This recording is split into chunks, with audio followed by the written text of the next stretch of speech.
तो एक बार ऑडियंस के लिए वो हमारा फेवरेट भजन जो है ओम गण गणपते नमः वाला जो है वो प्लीज गा के सुनाइए। बिल्कुल बिल्कुल बिल्कुल।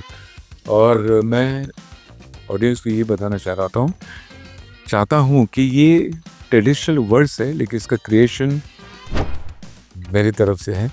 ओम गं गणपते नमो नमः, श्री सिद्धि विनायक नमो नमः, अष्ट विनायक नमो नमः, गणपति बाप्पा मोरया, मंगल मूर्ति मोरया। बिकॉज ये इंडस्ट्री का नाम ऐसा बदनाम है और यहाँ ऐसे ऐसे डीप डार्क सीक्रेट्स होते हैं। आपको काम लेना है म्यूजिक डायरेक्टर से तो फीमेल सिंगर को उनके साथ एक गलत रिलेशन बनाना ज़रूरी है। ये भी एक कंपल्शन जैसा फैला हुआ है। 4-5 साल में आपने देखा होगा काफ़ी सुसाइड केसेस के न्यूज़ आ रहे हैं। तो आपको कहीं ना कहीं लगता है कि ये जो इंडस्ट्री है, फिल्म इंडस्ट्री, ये बहुत बड़ा रीज़न ये सुसाइड के पीछे प्रेशर बिल्ट अप। डेफिनेटली क्या होता है कि आप किसी को प्रोमिस करते हो, अगर वो फुलफिल नहीं कर पाएंगे तो डेफिनेटली वो जिस पर्पस से वो लड़की या लड़का जो आया हुआ है, अगर वो, मैं कितने स्ट्रगलर देख रहा हूँ एक्टर्स जिनके पास खाने पीने के बांधे हैं, अरे बाप रे, आज भी मैं देख रहा हूँ, लेकिन वो बेचारे बोल नहीं पाते। लेकिन आप एक लड़की देखिए ना, आप आज आप वो आइए, चल के आइए, कल उसके पास बड़ी बड़ी गाड़ी दिखाई देती है। हाँ ये होता है, करेक्ट। तो ये सारी चीज़ें वो मैनेजेबल है, सारे मैनेज करते हैं लोग। तो ये उनके लिए डिफिकल्ट है जो ये चीज़ें समझ नहीं पाते। अभी एआई का ज़माना आ गया है, पॉजिटिव रिजल्ट्स भी है डेफिनेटली और नेगेटिव भी बहुत है। जैसे पहले हम लोग 100 गाना सपोज करते थे, अब वो एआई आने की वजह से हमारा ड्रॉप डाउन हो गया है, क्योंकि क्लाइंट को ऐसा लगता है कि अरे एआई तो मतलब बना के दे देता है तो हम क्यों इतना पैसा दें। तो ये सब आपके साथ कुछ रिसेंट एक्सपीरियंसेस हुए हैं? हो रहा है। Oh my God. मैं ये जानना चाहती हूँ कि ये जो आपका एल्बम रहा है अमिताभ जी के साथ, आपने उनको कैसे कन्विंस किया? जी मैंने नहीं किया कन्विंस सिद्धिविनायक टेम्पल ने किया। अच्छा, ओके। क्योंकि बच्चन साहब चाहते थे कि मैं सिद्धिविनायक के लिए कुछ गाऊं। मैं बिलीव नहीं कर रहा हूँ कि जब उन सिद्धिविनायक से मुझे फ़ोन आया कि ऐसे से कुछ आरतियाँ करनी है, अब मैंने कहा कौन है सिंगर? बोला अमिताभ बच्चन। बोला क्या बात कर रहे हैं? हालांकि मुझे पहले रिकॉर्डिंग में बुलाया नहीं गया था। तो ये काफी लंबे समय तक ये जी चीजें चलती रही क्योंकि ऑन बोर्ड। मैंने सिद्धिविनायक टेम्पल के इतने प्रोग्राम्स किए, इतने, सोनू निगम का भी एक एल्बम था उसके पहले हमने किया। अच्छा था श्री सिद्धिविनायक देवा, ओके। वो भी इतना अच्छा चला, काफी चला। ऐसा सुनने में आता है यहाँ पेमेंट्स के बहुत प्रॉब्लम है। काम देने, मतलब जब देंगे तभी बोलते कि भाई हमारा इतना बजट है, फिर आप आगे बोलने का मौका ही नहीं है। अभी आप सोचिए, अगर कुछ एक पर्टिकुलर एक बजट आपको देने के बाद मेरे जैसे क्रिएटिव सोचने लगता है कि यार इसको कैसे करें, अपने आप को कितना बचाएं। बहुत बार ऐसा हुआ कि मैंने अपनी जेब से पैसे लगा के काम किया है, किसी ने 50,000 रुपये आपको दे दिया और आप वो उनकी, मतलब उनको लगता है नहीं बहुत बड़ा गाना होना चाहिए। Hello and welcome, I am your host Ambika Babbar और आज के हमारे गेस्ट है the famous music director of bhajans. आपने सही सुना, जिन्होंने 5,000 से भी ऊपर, एक्चुअली 6,000 से भी ऊपर भजन्स लिखे हैं, जिसमें बहुत फेमस भजन्स है जो हम हर फेस्टिवल में इवन अपने घर पे सुनते हैं। उन्होंने काफ़ी सारे अवार्ड्स भी जीते हैं और उनका एक स्पेशल काम है जो हम सब जानते हैं, जिसके लिए वो सुपर फेमस है। उनका आरती और मंत्र एल्बम सिद्धिविनायक का अमिताभ जी के साथ, आपने सही सुना, अमिताभ बच्चन जी के साथ उनका एक बहुत ही फेमस एल्बम जो सुपर सुपर वायरल हुआ था और आज तक चल रहा है। Please welcome none other than Sanjay Raj Gaurinandan ji to a podcast.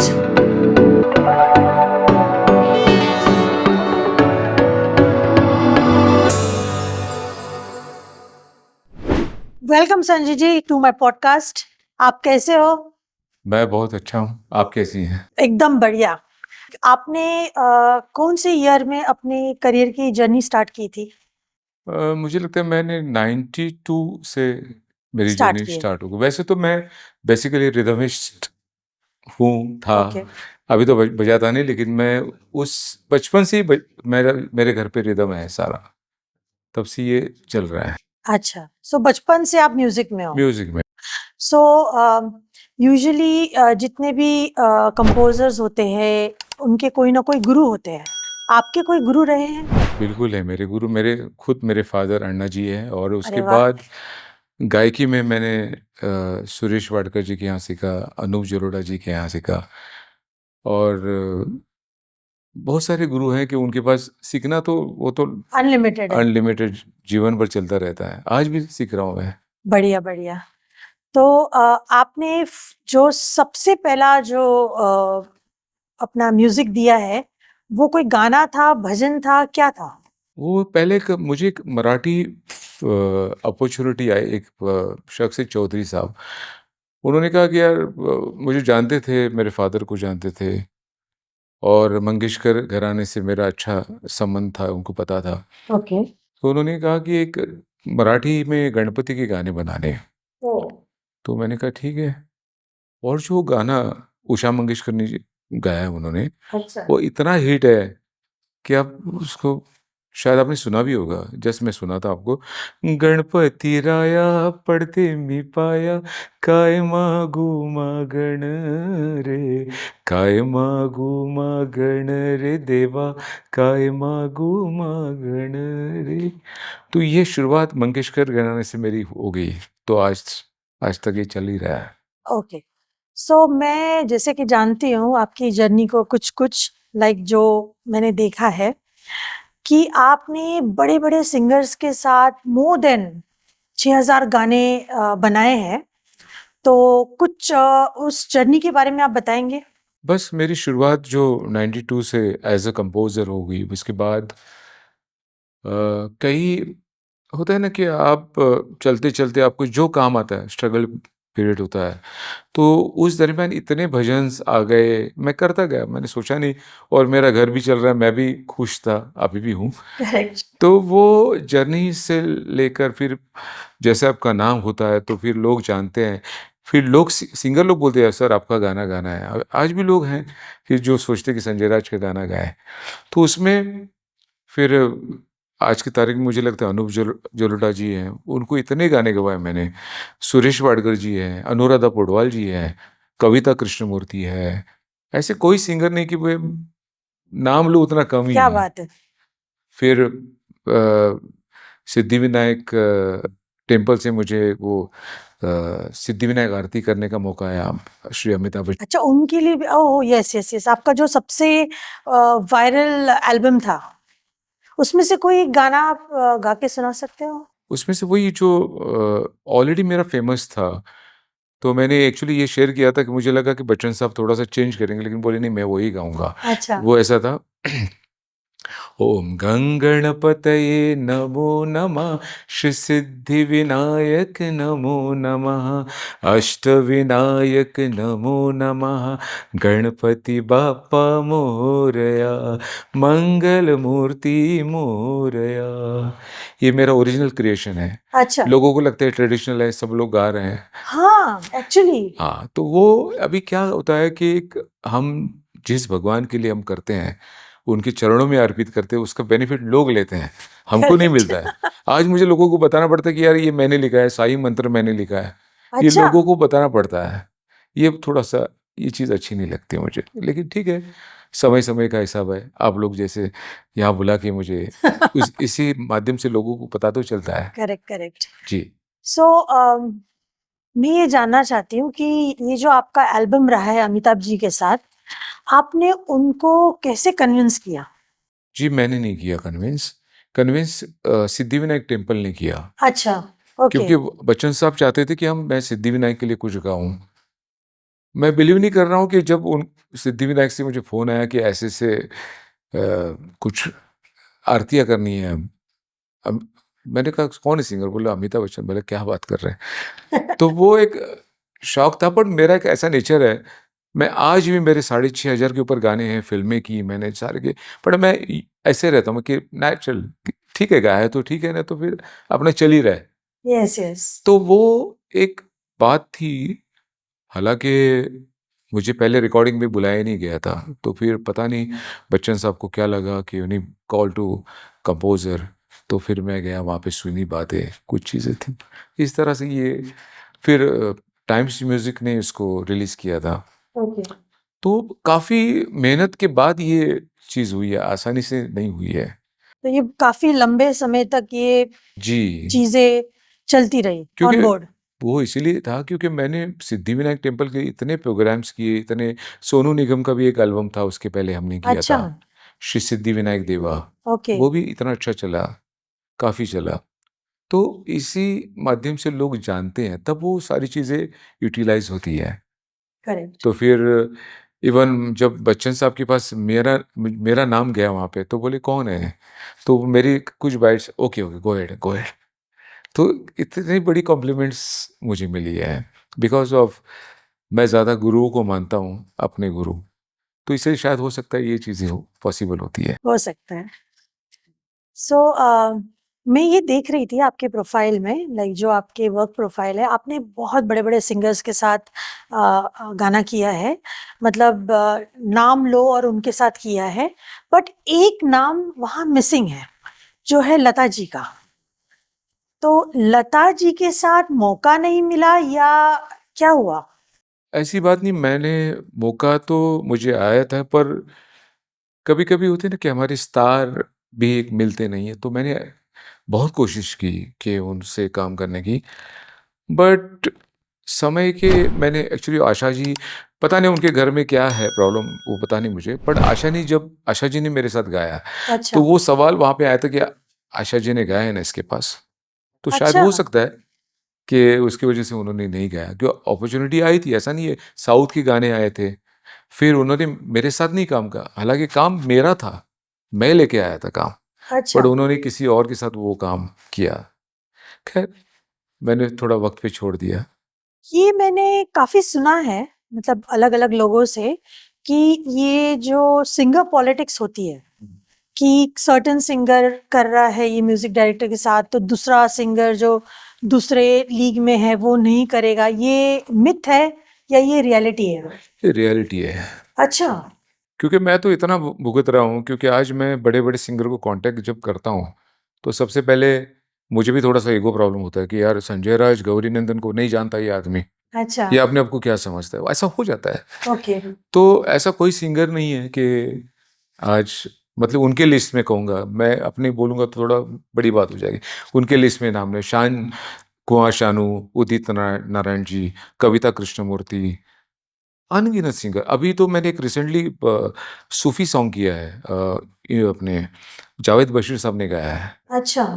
तो वो एक, जब वो रिलीज़ हो जाएगा, धमाका हो जाएगा, लोग वो सोचेंगे यार ये भजन करने वाला ये भी ये भी हो करता है। सकता है। Correct, correct. नहीं, आफ्टर बच्चन साहब का जो आरती का मैंने एल्बम करने के बाद 6 महीना मेरे पास काम नहीं था। क्यों ऐसे? लोगों को लगता है कि भाई इसने पैसे बढ़ाए होंगे या कुछ होता है ना, अच्छा। तो वो एक मौका मुझे मिला 6 महीने का, तो मैंने अपने आप को कन्वर्ट किया, मैंने कुछ रोमांटिक गाने बनाए उस टाइम।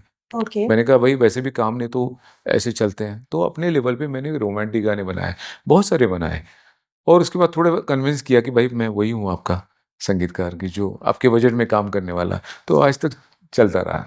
सो एक चीज जाननी है, जैसे ये काफी ऐसा सुनने में आता है कि कोई एक पर्टिकुलर म्यूजिक डायरेक्टर उस टाइम पे चल रहा है, एकदम फॉर्म में है, ये वर्ड काफी यूज होता है कि फॉर्म में है, तो ये वो किसी और को ऊपर आने नहीं देते। क्या ये पॉलिटिक्स इस इंडस्ट्री में है? कभी-कभी लगता कि है, और अच्छा। कभी-कभी लगता कि नहीं है। अच्छा।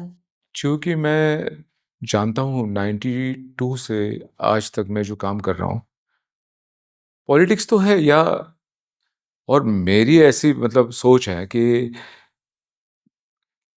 जो आपको काम मिलने वाला है वो तो कहीं नहीं जाएगा। करेक्ट है। आप कितना भी कुछ भी करो, जो आपके साथ सामने आने वाला है वो आपके साथ है। मैं कई म्यूज़िक डायरेक्टर को प्रमोट करता, भाई तू जा इस कंपनी में जा, उस कंपनी में जा। तो कंपनी वाले बोलते हैं यार अपना काम क्यों कर रहे हैं? मैं बोला ऐसा कुछ होता नहीं है। जो आइडियाज़ है वो तो मेरे पास ही रहेंगे। हो करेक्ट। सकता है आपको मेरे से अच्छा आइडिया मिल जाए। तो मैं कोशिश करता हूँ, ये तो सेवा ही है, सोशल हाँ, वर्क हाँ, है, हाँ, डेफिनेटली। वो भी करता रहता हूँ मैं। तो ऐसा कभी हुआ है आपके करियर में कि आपने किसी बड़े सिंगर को अप्रोच किया है और उन्होंने आपको बहुत टफ टाइम दिया है डेट्स के लिए? Shankar Mahadevan, oh my God. बड़े वो इज अ नाइस पर्सन, वो ओके। ठीक, और इतने बिजी रहते हैं वो कि, बट हैट्स ऑफ, उन्होंने जो मुझे प्यार दिया है और मेरे साथ काम किया है, अच्छा। जिसमें से ब्रेथलेस हनुमान चालीसा आज सुपर डुपर हिट है। करेक्ट करेक्ट तो उन्होंने मेरे लिए गाना, बहुत मेरे लिए बहुत बड़ी बात है। Correct correct. मेरा बड़ा सौभाग्य है कि ये चीज़ आज भी प्यार करते हैं मुझे, कि अच्छा। बिकॉज ऑफ वर्क बोलता है ना, आपका काम बोलता है। Correct correct. मुझे हमेशा बोलते हैं आप भी बहुत काम करते हो संजय जी, मैंने कहा "हाँ, करना पड़ेगा, नहीं तो घर कैसे चलेगा"। Correct correct. सो इतना लंबा समय जो आपने इस इंडस्ट्री में निकाला है म्यूजिक में, सो ये जानना चाहती हूँ इसमें स्ट्रगल कितना है? क्या चीजें आसानी से आपके पास आ जाती है या आपको काफी स्ट्रगल करते हुए जाना पड़ता है? देखिए एक बात ऐसा है ना कि आप, जब मैं पहले रिदमिस्ट था, तब लोग बोलते थे यार ये रिदमिस्ट है, ये क्या म्यूजिक कर पाएगा, मतलब एक ऐसी सोच हो जाती है। फिर वो अपॉर्चुनिटी कोई अगर गॉड फादर मिल जाता है कि भाई करेक्ट। नहीं आप करोगे, तो ऐसे MP3 सीरीज उस टाइम थी, अजय जी, केवल सूरी जी थे, उन्होंने ये अपॉर्चुनिटी दी मुझे मराठी गाने करने की। अच्छा। तो ऐसे कोई गॉड फादर, फिर जब रूबरू में उषा जी से मिला, तो उनको लगा कि यार ये लड़का कर सकता है। ओके। आपको एक बात बताना चाहता हूँ, आशा जी मुझे उस टाइम में जब गाने कर रहा था, तो आरडी जैसा लगता है रे। अच्छा। बाप रे, मैं बोला क्यों मजाक करती है आप। तो एक कभी कभी ऐसे कॉम्प्लीमेंट्स मिल जाते हैं, क्योंकि उन्होंने एक फिल्म का गाना गाया था, तो वो आरडी जैसा स्टाइल था। मैं आपको एक बताता हूँ, मैं जो भी गाने करता हूँ, ये सब मेरे गुरु हैं, जैसे लक्ष्मीकांत प्यारेलाल, आर.डी. बर्मन, और पुराने म्यूजिक डायरेक्टर में सलील चौधरी जी, ओके। जयदेव जी, मदन मोहन जी, इनको मैं फॉलो करता हूँ। ओके। और आज भी मुझे लोग कहते हैं कि आपके कंपोजिशन, मेलोडियस कंपोजिशंस होते हैं। मुझे कल भी मैंने एक गाना किया, अमय दाते, बहुत अच्छा सिंगर, मेरा गुरु भाई भी है मेरा। अच्छा। तो वो हमेशा वो सबको बोल रहा था यार ये बहुत अच्छा कंपोज, मतलब गुणी कंपोजर है। मैंने अच्छा। बोला कि मुझे वही चाहिए, कि मुझे कोई बड़ा संगीतकार बनने की कोई, बोले यार अच्छा करता है काम, बहुत है मेरे लिए। अच्छा। तो ये कॉम्प्लीमेंट्स है काफ़ी। चलो। और मेरे दोनों गुरु सुरेश जी, अनुज जलोटा जी, वो हमेशा कहते यार तू, सुरेश जी तो कभी बोले तू खाता क्या है, इतने अच्छे अच्छे कंपोजिशन कैसे बनाता है। करेक्ट। अनुज जी भी मुझ सोचते यार। और खास बात क्या होता है कि आप जो सिंगर है, या आप जैसे सिंगर हो वैसे आप, जैसे उनकी एक क्या कहते हैं ना, कि उनका एक स्टाइल होता है, अगर वो हट के काम करेंगे तो आपको लोग ज्यादा पॉइंट आउट करते हैं। हाँ करेक्ट। अगर आप जैसे अनूप जी, ऐसी लागी लगन, अगर मैं करता हूँ अरे ऐसे कुछ गाने, ऐसे साल के मैंने बहुत गवाए अनूप जी से, तब वो लोग एक रजिस्टर्ड हो चुका हूँ मार्केट में। ओके। और यही मजा आता है मेरा, एक्चुअली भजनों में भी मैं काम करता हूँ, फिल्म स्टाइल है मेरा अच्छा। टोटली, और मुझे अच्छा लगता है। अच्छा।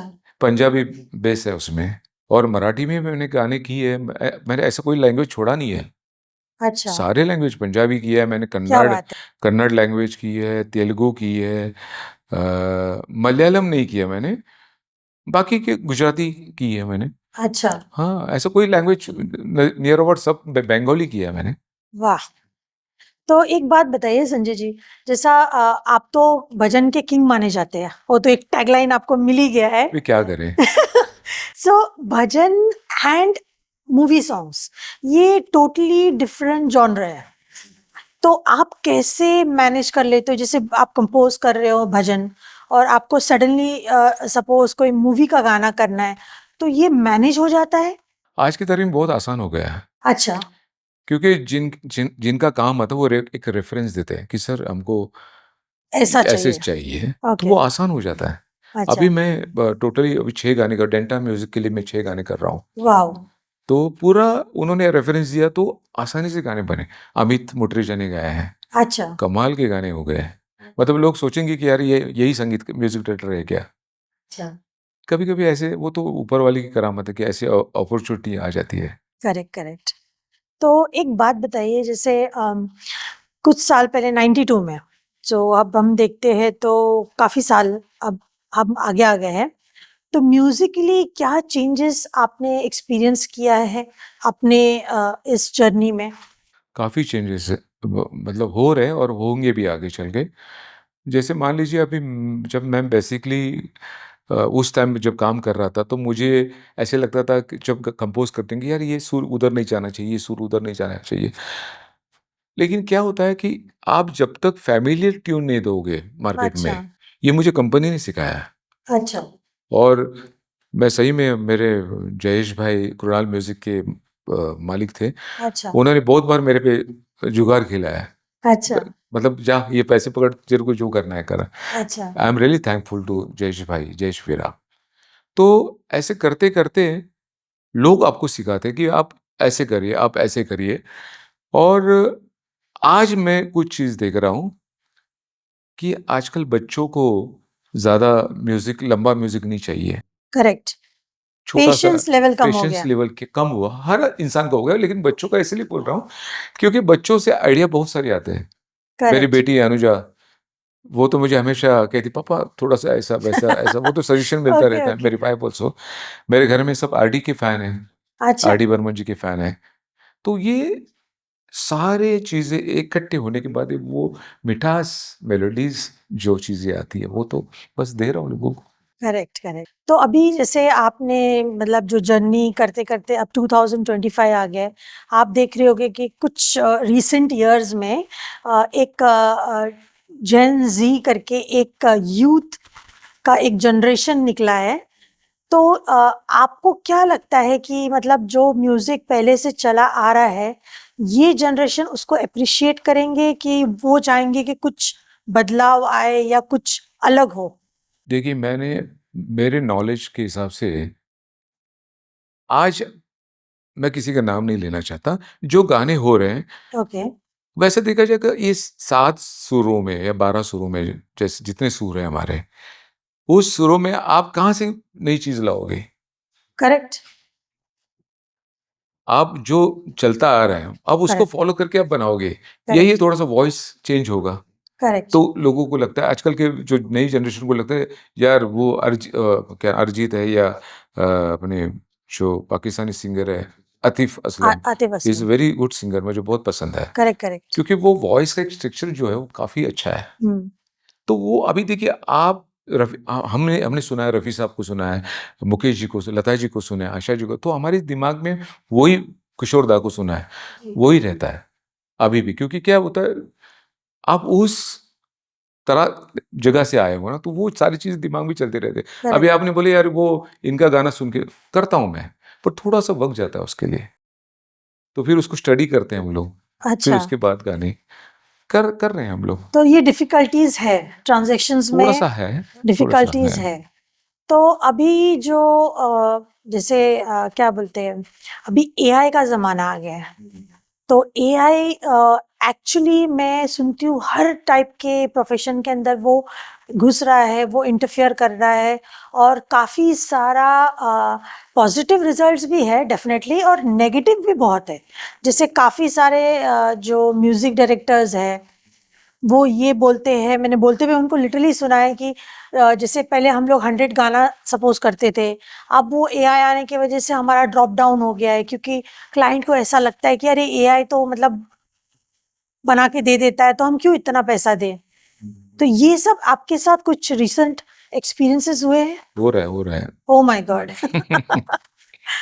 मुझे अभी हाल ही में कंपनी है, उन्होंने कहा कि आप एआई से कुछ गाने करते हैं क्या? तो मैंने कहा अभी तक ऐसा कोई मौका आया नहीं, क्योंकि अच्छा, मैंने बोला मेरे पास ही इतना भरा हुआ है तो एआई से क्या कर लूँगा? करेक्ट, हाँ, जो क्रिएटर लोग हैं, अभी मैंने सुना है बहुत से लोगों ने म्यूजिक डायरेक्ट कर रहे हैं, लेकिन वो मज़ा नहीं है। मैं देखा, करेक्ट, मैंने सुना, मैंने गाने, या तो फिर जो फीलिंग्स है ना वो नहीं है उसमें। करेक्ट, डेफिनेटली वो कहाँ से आएगा? करेक्ट, जो आपको रिक्वायरमेंट है वो कैसे इसको आप प्रेज़ेंट करेंगे? करेक्ट। मैंने गाने भी सुने हैं उसके। तो ये जो एआई है, ये आपके प्रोफ़ेशन में जैसे आपके जो फ़ील्ड के लोग हैं, आपको क्या दिखता है नियर फ्यूचर में ये बेरोज़गारी लाएगा? क्योंकि आप तो जानते हैं जैसे प्रोड्यूसर्स लोगों का एक मेंटालिटी होती है कि नहीं 100 नहीं, आप 70 में कर दो, ये कर दो। आप तो जानते ही कैसे चलता है। तो ये सब कहानी के अंदर जब एआई आ जाता है तो प्रोड्यूसर की मेंटालिटी हो जाती है कि अरे 100 क्यों खर्चा करूं मैं, मेरा तो 10 रुपीज में काम तो हो फिर रहा मेरे तो आएंगे ही नहीं ना वो तो खुद ही करेंगे फिर। है। तो ऐसे कोई क्लाइंट्स आए हैं आपके पास? आए तो हैं, उसको मैं डिनाई नहीं कर सकता, वो तो ओके। आए हैं, बट आए हैं, बट वो 50-50 है उनके पास, वो अभी भी, क्योंकि क्या होता है, वो हम लोग रोमांटिक में कर सकते हैं, अच्छा। रोमांटिक सॉन्ग्स है, सैड सॉन्ग्स है, उसमें कर सकते हैं, बट लेकिन भजनों में जो आपको फीलिंग चाहिए, अगर वो नहीं है तो क्या करेंगे आप। Correct correct. अभी भी मुझे कुछ लोग बोलते हैं कि सर हम आपको इतने गाने एआई से बना के दे सकते हैं, करेक्ट। बट जो क्रिएटर लोग हैं उनका क्या होगा। जैसे मैं भी क्रिएटर हूँ, मेरे पास इतना, सर आप मुझे बोले 10 गाने अभी बनाने हैं तो अभी करेक्ट। बना सकता हूँ मैं, भरा हुआ है इधर। तो ये ऐसे हेल्प यही हो सकती, कुछ लिरिकली हेल्प हो सकती, मुझे ऐसा लगता है। करेक्ट। बाकी तो डिपेंड्स किसको कैसा चाहिए। तो संजय जी, आपने जो इतने साल इस इंडस्ट्री में निकाले हैं, तो ऐसा सुनने में आता है यहाँ पेमेंट्स के बहुत प्रॉब्लम है, ऑन टाइम नहीं मिलते, कभी तो मिलता ही नहीं है, और फिर अल्टीमेट बार्गेनिंग होती है, और मतलब पैसों का लेके कभी कोई एक होता है ना स्ट्रेट फॉरवर्ड स्टैटिस्टिक्स नहीं है यहाँ। वो तो क्या कहूँ, वो तो मुझे हंसी आती है कभी कभी कि लोग काम देने, मतलब जब देंगे तभी बोलते कि भाई हमारा इतना बजट है, फिर आप आगे बोलने का मौका ही नहीं आता है। ऐसा कोई प्रोड्यूसर आपको याद आ रहा है जो ऐसा आपके साथ किया है? बहुत सारे, मैं नाम नहीं ले सकता क्योंकि क्या ओके। है ये, बट उनको तो पता चलता है कि अभी आप सोचिए, अगर कुछ एक पर्टिकुलर एक बजट आपको देने के बाद मेरे जैसे क्रिएटिव सोचने लगता है कि यार इसको कैसे करें, अपने आप को कितना बचाए, करेक्ट। हाँ। वो सोच के। लेकिन कभी कभार क्या होता है, कभी कभार ने बहुत बार ऐसा हुआ कि मैंने अपनी जेब से पैसे लगा के काम किए हैं। अरे बाप रे, ऐसा होता है? होता है ना, डेफिनेटली आपको प्रेजेंट करना है अपने आप को। ओके। अभी एक एग्जांपल दिया, किसी ने 50,000 रुपये आपको दे दिया और आप वो उनकी मतलब उनको लगता है नहीं बहुत बड़ा गाना होना। एग्जैक्टली मैं काफी ऐसे जो म्यूजिशियंस हैं। पर अभी नहीं करता, सॉरी ओके अभी नहीं ओके। करता। ना अभी आपने सीख लिया ये बात। तो या ये मैंने काफी सुना है कि पेमेंट्स को लेके बहुत दिक्कतें होती है, स्पेशली जो म्यूजिशियंस है और जो इस इंडस्ट्री से बिलोंग करते हैं, उनको फाइनेंशियल काफी दिक्कतें होती है, बिकॉज पेमेंट टाइम पे नहीं मिलने के कारण, पेमेंट नहीं मिलने के कारण, तो ये काफी फाइनेंशियल स्ट्रगल्स रहती है। सबसे ज्यादा struggle as a music director को है, करेक्ट। क्योंकि वो आज की तारीख में क्या एक लमसम लोग देते हैं कि भाई सर आपको इतने लमसम में करना है, उसके बाद अगर वो 50% आए ठीक है, उसके बाद पैसे नहीं आए करेक्ट। तो वो तो लटक गया ना, क्योंकि वो तो सबको दे चुका है, करेक्ट। वो खुद के लिए क्या सोचेगा। बहुत बार हो रहा है ऐसा, अच्छा।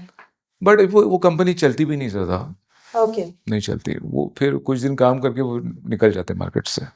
सो आपके करियर में कभी ऐसा हुआ है कि सपोज जैसे ये गाना या ये पिक्चर आपके पास आई है और आप देख रहे हो कि किसी और ने, ये इंडस्ट्री से किसी और म्यूजिक डायरेक्टर ने आपसे छीन के वो लेके चले गए, ऐसा होता है यहाँ? होता है ना, एक्चुअली और ये कॉमन है? एक कॉमन है आजकल, एक फिल्म में तो 5-5 म्यूजिक डायरेक्टर लोग हैं। अच्छा। हाँ हो रहा है ना। एक अपॉर्चुनिटी आई थी मुझे, बट मैंने ये मीडिया के सामने बोलूँगी नहीं, मुझे वो ठीक नहीं लगता है। उन्होंने प्रॉमिस किया प्रोड्यूसर ने कि ये गाना करना है, लेकिन बाकी के गाने किसी और म्यूजिक डायरेक्टर ने किए थे। अच्छा। वो टाइटल फिल्म का था और उसमें बच्चन साहब भी थे। अच्छा। तो मुझे लगा ये मैंने बहुत मेहनत की, बट आखिर में जो ओरिजिनल म्यूजिक डायरेक्टर थे बोले नहीं ऐसा नहीं होगा। बट जिस प्रोड्यूसर को मैंने हेल्प की थी कुछ चीज़ के लिए, फिर वो भी डिनाई किया कि नहीं हो सकता सर, तो वो तकलीफ हो जाती है फिर। इसीलिए तो अभी बस आप वेट करिए, डॉक्टर हेडगेवार फिल्म आ रही है वाह, हिंदी में, Hindi Marathi. Congratulations. Thank you. तो वो बहुत जल्द रिलीज होगी, तो फिर डॉक्टर हेडगेवार लोगों को पता चलेंगे कि हु इज डॉक्टर हेडगेवार। अच्छा। जैसे कि आरएसएस है, उस टाइम मीडिया नहीं थी ना, करेक्ट। तो हाँ। उस टाइम डॉक्टर साहब के बारे में लोगों को मालूम नहीं था। बट आज इस फिल्म से हो सकता है मुझे पद्मश्री मिले, ओके। डॉक्टरेट तो मिली है, पंडित पदवी मिली हमारे जो मठाधिपति हैं अण्णा स्वामी जी अच्छा। नासिक में, उन्होंने मुझे मेरे 30 साल मतलब पूरे हो गए इस म्यूजिकल जर्नी में, इसलिए उन्होंने मुझे पंडित ये किताब दिया है उन्होंने। बढ़िया बढ़िया, एकदम बढ़िया। और डॉक्टरेट तो मुझे वो भी मिला है मुझे एज अ कंपोजर। अच्छा। सो संजय जी, जैसे अगर कोई भी यंगस्टर, अभी डेफिनेटली यंगस्टर ही है, वो कोई अपना career as a music director pursue करना चाहते हैं, तो आप क्या देखते हो करंटली हालात कैसे हैं? क्या उनको चांस मिलेगा? क्या उनके लिए काफी स्ट्रगल होगी? स्ट्रगल तो बहुत है, मतलब आसान नहीं है। आज मुझे समझ में आता कि मैंने 6,500 गाने कैसे बनाए। एग्जैक्टली, मैं भी हैरान मुझे हूँ। शौक लगता है, अरे सही में मेरा जब मैं वो देखता हूँ आईपीआरएस में, मैं देखता हूँ कि यार ये इतने गाने कब हो गए। करेक्ट, हाँ। तो मतलब बहुत पूरा बड़ा है। रिकॉर्ड है, ये पूरा रिकॉर्ड है। इसलिए मैं ओपनली बोलता हूँ कि ये मेरे इतने गाने हैं मार्केट में। करेक्ट। और मैंने आपने जैसे कहा कि भजनों में हो लता जी छोड़ के, ऐसे कोई सिंगर नहीं कि उन्होंने गाया ही नहीं मेरे पास। हाँ, मेरे लिए बहुत सरप्राइजिंग था, बिकॉज मैं लिस्ट देख रही थी, ओ माय गॉड, सबके सभी वहाँ हैं सिर्फ एक नाम को छोड़ के। तो मेरे दिमाग में एक क्वेश्चन था कि ऐसे कैसे ये मिस आउट हो गया। बस समय का खेल है। तो उसका वो जोड़ तो हम बच्चन साहब को दे दिया ना ईश्वर ने। हाँ, ये तो है। सिद्धिविनायक बापा ने कम से कम, लता जी ने कम तो, अमिताभ बच्चन तो है साथ में, करेक्ट करेक्ट एक तो करेक्ट। नाम है नीचे संजय राज गौरी नंदन। तो एक मतलब जैसा आपने बताया, स्ट्रगल तो होगा किसी को भी अगर म्यूजिक डायरेक्टर बनना है। तो आज की तारीख में जैसा आपने जितने भी गाने बनाए, तो उसका आपको रॉयल्टी मिलता है या इंडिया में उसकी दिक्कतें हैं? नहीं, मिलती है रॉयल्टी, मिलती है। मिलती है। बट कितनी मुझे मिलनी चाहिए ये मैं तय नहीं कर पा रहा हूँ। वैसे देखा जाए तो आज यूट्यूब का जो चल रहा है, तो उसकी वजह से ऐसा लगता है कि मुझे बहुत रॉयल्टी आनी चाहिए। करेक्ट। बट वो उनका जो काउंटिंग है वो बोलते हैं कि उतना नहीं है। जैसे मेरा अभी जो बच्चन साहब का जो चल रहा है, हनुमान, ब्रेथलेस हनुमान चल रहा है, इतना चल रहा है कि लोग आप देखेंगे कि तो मिलियन मिलियन मिलियन मिलियन चल रहा है। लोग मतलब फक्र करते कि यार इतना, ये आदमी के साथ मैं खड़ा हूँ, इतने मिलियंस में खेल रहा है। करेक्ट। लोग प्राउड करते हैं। तो ये डेफिनेटली, क्योंकि इंडस्ट्री के लोगों से मैं सुनती हूँ कि रॉयल्टी को लेके इंडिया में कोई प्रॉपर एक प्लेटफॉर्म नहीं है जहाँ आपको पता है कि यहाँ से मुझे ये मिलना चाहिए, यहाँ से ये मिलना चाहिए। और ये स्ट्रगल हर म्यूजिक डायरेक्टर सिंगर का है इस इंडस्ट्री में, इंडिया में। देखिए रॉयल्टी पैसा किसको नहीं चाहिए, लेकिन मैं मेरी ये सोच है, आज आईपीआरएस है, इसामरा है, क्योंकि वो देते इसामरा तो सिंगर को, मैं भी सिंगर एज अ मेंबर हूँ वहाँ पे, तो मिलती है। मतलब जितना उनके बस में होगा उतना ही देंगे अपने को। करेक्ट। बाकी का तो अभी अंदर जाके तो कोई देखा नहीं कि क्या हो रहा है क्या नहीं। हाँ, तो वही मैं आपसे पूछ रही थी कि जैसा होता है ना कि आप आउट ऑफ इंडिया में क्या देखते हो कि एक प्रॉपर एक प्लेटफॉर्म है जहाँ हर चीज बहुत आप क्लियर हाँ, क्लियर है। आपको पता है कि आपको यहाँ से ऐसे आना चाहिए, यहाँ से ऐसे आना चाहिए। ये क्लैरिटी इंडिया में नहीं नहीं है। नहीं है, सही है, ये तो बात तो आपने आप ये मानते हो बात? जी बिल्कुल मान। तो आपको लगता है कि ऐसे कोई म्यूजिक डायरेक्टर्स है, सिंगर्स है, जिसको इसको लेके स्टैंड लेना चाहिए और इसको इजियर करना चाहिए? क्योंकि आईपीआरएस ऐसा माध्यम है कि जो सब जगह से रॉयल्टी कलेक्ट करती है। करेक्ट। मुझे या तो आउट ऑफ इंडिया की भी हो, कंट्री की हो, तो वो भी वो रॉयल्टीज लेती है। तो अभी वो हिसाब किताब जो है वो उनको ही पता है। हमको तो बहुत लगता है कि हमको इतना आना चाहिए, करेक्ट। एक टाइम 5 लाख आना चाहिए, 10 लाख आना चाहिए, बट उनका जो भी हिसाब किताब बनता है उसके हिसाब से ही मिलता है। सो और बेसिकली कोई क्लैरिटी है ही नहीं नहीं नहीं इसके वैसा अंदर। नहीं और है। आप मतलब ऐसा कोई कमेटी भी नहीं है कि ओके वो वॉच रख रही है सबके लिए कि ओके ठीक है, ऐसा ऐसा ऐसा होगा? मुझे तो लगता अनक्लियर है। नहीं, अनक्लियर है, सही बात है। शायद उनको गुस्सा भी आएगा मैं ऐसे बात कर रहा हूँ। आना चाहिए एक्चुअली, क्योंकि इससे क्या होगा, अगर वो सुन रहे हैं तो उनको कुछ करना चाहिए। मतलब मेरा पॉइंट ये है कि इतने सारे म्यूजिक डायरेक्टर्स है, सिंगर्स है और इंडिपेंडेंट आर्टिस्ट भी है जो काम कर रहे हैं, जिनको प्योरली पता ही नहीं कि उनको कहाँ से उनकी रॉयल्टी कलेक्ट करनी है या कैसे करनी, कहाँ से क्या आता है। तो आई थिंक ये बहुत इम्पोर्टेंट है। और आप तो सीनियर हो, तो आपको तो ये चीज डिनाई तो करना ही नहीं चाहिए। बट एक आईपीआरएस ने एक बहुत अच्छी बात की है, मतलब चीज़ की है कि आप हर म्यूजिशियन को वो एक इंश्योरेंस उन्होंने मैंने सुना है 3 लाख रुपया पर म्यूजिशियन को देंगे, मतलब अगर कुछ होता है तो उनको ऐसा है। अच्छा। तो ये एक मैंने अच्छी बात सुनी है, तो ये ओके। वैसे तो कोई करता नहीं है। Really I am really thankful to IPRS, कुछ ना कुछ तो आता है, ऐसा नहीं है कि कुछ नहीं। बाकी की चीज़ें आप देखने जाए तो फिर वो तो सब ब्लैंक है हर जगह पे। करेक्ट। आप सारेगामा से लेकिन वो सारे कलेक्ट वही करते हैं ना। करेक्ट। पहले कैसे था पर्टिकुलर, जैसे मुझे याद है हरिओम शरण जी जब थे तो मुझे मतलब उनकी जो वाइफ है वो मेरी माता जी है। अच्छा। हाँ, तो वो कहते हैं हमेशा कि वो आज भी सारेगामा से उनको रॉयल्टी आती है, अच्छा। टी सीरीज से आती है, ऐसे वो बोल रही थी मुझे, तो मतलब है कहीं ना कहीं है। बट वो सबके नसीब में है ये कि मैं नहीं कह सकता।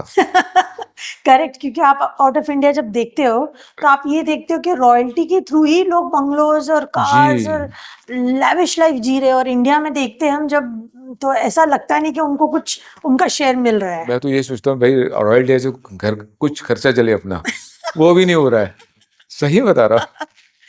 तो अच्छा, ये जो ये बात से एक बात याद आई, जैसे आपकी जो इंडस्ट्री है, म्यूजिक इंडस्ट्री, करेक्ट, इसमें जैसे आप जब कोई गाना पिच करते हो तो एक साथ बहुत लोग करते हैं कि आपको प्रोड्यूसर कॉल करते हैं, डायरेक्टर कॉल करते हैं?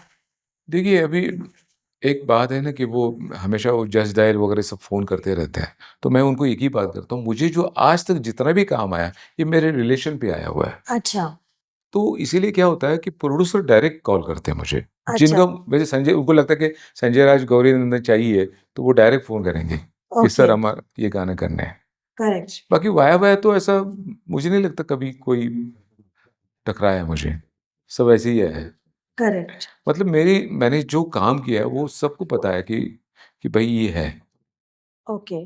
तो मैंने देखा आपके लिस्ट में आपने आशा जी के साथ भी काम किया है, तो उनसे रिलेटेड कोई डीप डार्क कोई मेमोरी है आपकी? बाप रे, बहुत बड़ा किस्सा है वो। ओके। ईयर 2005 जो फ्लड आया था, उस टाइम की बात ओके। है। मैं कर रहा था रिकॉर्डिंग आनंदमयी चैतन्यमयी श्री अरविंदो, अच्छा। उन्होंने जो मंत्र लिखा है। और आशा जी उस दिन मैं बताऊंगा, बहुत टाइम के बाद वो उन्होंने मुझे बुलाया कि यार आजा। और लिटरली वो आई, वो हल्की सी बारिश हो रही थी, तो मैं उनको पिकअप, आशा भोसले आ रही तो पिकअप करने जाना पड़ेगा, तो क्या काय कुठे रे, मैं पुढे, वो उधर विनायक बिल्डिंग में स्टूडियो था। तो फिर वो आई वहाँ पे, बारिश, ये बाहर, और जो मैंने कंपोज किया था, आनंदमयी चैतन्यमयी सत्यमयी परमे, मुझे ऐसा लगा कि आशा जी हम लोग घर में बैठे हैं और ऐसा रिकॉर्डिंग चल रहा है। अच्छा। तो मैंने कुछ, बता दूं क्या, फिर से बता दूं कुछ, तो मैं आई सुन रही थी गाना, तो कुछ वेरिएशंस, मुझे एक थोड़ा सा एक आदत है, मतलब मेरे, तो मैंने उनको बोला ये जो स्टाइल है वो सलील दा का स्टाइल है, ये आर डी बर्मन का है, ये अमुक से, मतलब बहुत सारे म्यूजिक डायरेक्टर का। तो एक 15-20 मिनट वो, और बारिश धुआंधार हो रही थी, 15 से 20 मिनट शायद हो गए। मैंने कहा अभी आपके स्टाइल से गाइए आप, आखिरी जो मालकंस राग भैरवी मिक्स सब था। तो वो करने के बाद इतनी खुश हो गए, बोले तो क्या तेरा क्या दिमाग चलता है वगैरह, वो सारी बातें होने लगी। कट टू बारिश इतनी हो रही है, तो उनको पता चला कि जाने की प्रॉब्लम्स हो रहा है बाहर से लोगों को। तो उनको मन में कुछ आया कि वो कुछ मिल नहीं रहा है नीचे, तो उन्होंने अपने वो क्या बोलते हैं साड़ी का वो पल्लू। पल्लू, वो एकदम किसके वो आलू की सब्जी बनाई उस दिन अच्छा। उन्होंने, चलो आज माझा तरफे सब, और इतनी खुश, उनको पता है कि वो जा नहीं पाएंगे, इतनी बारिश, तेज बारिश। तो होते होते ये सारी चीजें वो 4 बज गए, फिर वो घर जा ही नहीं पाई। तो मुझे लगता है उनकी कोई पहचान के आसपास रहने वाले लोग थे, तो उनको बुलाया। तो मैंने कहा कि आपने इतने अच्छा गाया कि पूरे मुंबई साफ हो गए। तो चल गायत्री बोल तो असले भजन में गाना नहीं पड़ना, बोला ठीक। तो बस ऐसा सफर रहा। उनका साथ मिलना मेरे लिए बहुत बड़ी बात थी। उन्होंने टांग भी बहुत बार दिया है मुझे मेरे फिल्म के गाने के टाइम। तो मुझे तो टांग दिया, मेरा एक्सीडेंट हुआ था, अच्छा। आई आई नहीं है। तो फिर एक मैंने गुस्से से फोन करके बोला कि आप नहीं आए इसलिए मेरा एक्सीडेंट हो गया। अरे ये क्या है। बहुत मजा है, बहुत प्यार करते हैं अभी भी। मेरा भाई, छोटा भाई, उनके पास बजाता है तबला, सचिन। तो हमेशा याद करती है, अरे तेरा भाई कैसा है। बस यही याद है। तो पहले जब हम बात कर रहे थे, आप कुछ उदित नारायण जी के साथ अपना कोई एक्सपीरियंस शेयर कर रहे थे, वो बताना चाहेंगे आप? जी बिल्कुल बताऊंगा, क्योंकि क्या होता है कि सबके मूड कोई ठेका नहीं लेके रखा, संगीतकार ने संभालने चाहिए। करेक्ट। तो वो हिसाब से मैंने तो पहले ही ठान लिया था कि ये अगर ऐसा करेंगे। मैंने अप्रोच किया था क्योंकि मराठी फिल्म थी, अच्छा। और जो प्रोड्यूसर थे वहाँ के पुणे के, आप तो जानते हैं, बिल्डर थे, सगळे बिल्डर वाले थे, हाँ हाँ बॉडी बिल्डर भी थे और बिल्डर भी थे। तो उदित जी ने 2 दिन टांग दिया मुझे, ओहो। आए नहीं। मेरा वही बिल्डिंग, विनायक बिल्डिंग में स्टूडियो था वो। अच्छा। 2 दिन टांग दिए, फिर देने के बाद तो डेफिनेटली प्रोड्यूसर मुझे पूछेंगे भाई आपने आपको क्या समझते हैं ये। करेक्ट। तो मैं जवाब दे नहीं पा रहा क्योंकि लेजेंडरी सिंगर बने हुए हैं। तो फिर मैं क्या किया, मैंने कहा उदित जी मैं आता हूँ। तो उनके घर पे गया, मेरी बेटी को भी लेके गया था। अनुजा तब बहुत छोटी थी, तो मजाक मस्ती, अरे अरे बेटी वगैरह।